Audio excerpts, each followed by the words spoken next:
আসসালামু আলাইকুম এভরিওয়ান, খাদিজার টুকটাক রান্নাঘরে আপনাদের সবাইকে স্বাগতম। আজকে আপনাদের জন্য থাকছে স্পেশাল চিংড়ি মাছের রেসিপি। চলুন দেখে নেওয়া যায় কীভাবে চিংড়ি মাছ রান্না করতে হয়। নর্মালি আমরা এক একজন এক এক রকমভাবে চিংড়ি মাছটাকে ভাজি করে রান্না করে থাকি, তবে আজকের এই চিংড়ি মাছ ভাজাটি রান্না করার জন্য সামান্য কিছু মশলা ব্যবহার করব, যাতে করে চিংড়ির মাছের যে নিজস্ব একটা টেস্ট আছে রান্নার পরও সেটা যাতে অক্ষুণ্ণ থাকে। আশা করি আপনাদের ভালো লাগবে। চলুন দেখে নেওয়া যাক। আমি এখানে আধা কেজি চিংড়ি মাছ নিয়ে নিয়েছি এবং সেগুলোকে কুটে ধুয়ে নিয়েছি। এবার চিংড়ি মাছগুলোকে আমি লবণ, হলুদ, মরিচ দিয়ে মেখে তেলে ভেজে নেব। দেখতেই পাচ্ছেন আমি এক এক করে চিংড়ি মাছগুলোকে ভেজে নিচ্ছি। চিংড়ি মাছগুলোকে ভেজে নেওয়ার পর এগুলোকে উঠিয়ে নেব।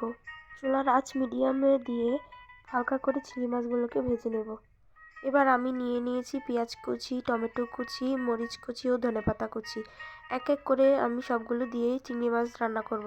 প্রথমে আমি পেঁয়াজ কুচি দিয়ে তার মধ্যে তেল দিয়ে ভেজে নিচ্ছি। পেঁয়াজ ভাজা হয়ে আসলে তার মধ্যে দিয়ে দেব টমেটো এবং মরিচ কুচি। দেওয়ার পর একটু নেড়ে চেড়ে দিয়ে দিব মশলা। মশলাগুলো হলো রসুন বাটা, আদা বাটা ও জিরা বাটা। মশলা দেওয়ার পর আবারও এগুলোকে নেড়ে চেড়ে কষিয়ে নেব। কষানোর পর তার মধ্যে দিয়ে দিলাম হলুদ গুঁড়ো, স্বাদ মতো লবণ দিয়ে হালকা একটু নেড়ে সবগুলো চিংড়ি এক এক করে দিয়ে দেব। চিংড়ি মাছগুলোকে দিয়ে উল্টে পাল্টে একটু নেড়ে চেড়ে নেব। নর্মালি কিন্তু চিংড়ি মাছকে বেশি রান্নার প্রয়োজন হয় না। আপনারা কিন্তু মাছটাকে যত রান্না করবেন তত শক্ত এবং রাবারের হয়ে যাবে, তখন কিন্তু বেশি একটা খেতে ভালো লাগবে না। তাই চিংড়ি মাছকে কম রান্না করবেন। দেখুন বন্ধুরা, বলতে বলতে আমার চিংড়ি মাছ রান্না হয়ে গিয়েছে।